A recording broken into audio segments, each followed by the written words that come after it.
Apparemment, on a tous pris un abonnement pour de l'exhibitionnisme dans cet épisode. Duncan réussit enfin à se faire reconnaître en tant que chevalier.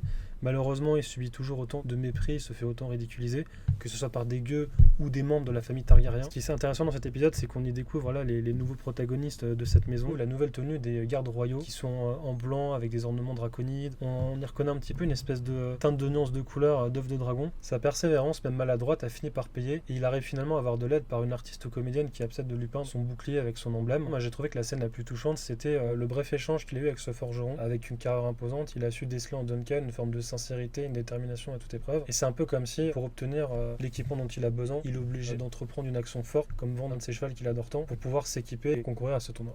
Et puis le début de tournoi de joute est annoncé, on y découvre les participants avec leurs super belles armures, leurs emblèmes, leurs écus. Ce qui est intéressant, c'est qu'on voit très rarement des 5 contre 5 de joute dans le 7e art, avec une super belle cascade de Léo Tyrell qui récupère son bouclier en train de remonter en selle. Puis à la fin de l'épisode, on découvre sur Duncan, à la fois émouvant, en train de prendre pleinement conscience qu'il est peut-être pas au niveau, qu'il a peut-être pas assez d'entraînement, mais on ressent cette hargne qu'il a de démontrer qui il est et ses réelles capacités pour la suite. C'est un très bon épisode qui alterne à la fois entre légèreté, humour, intensité, avec un bon final.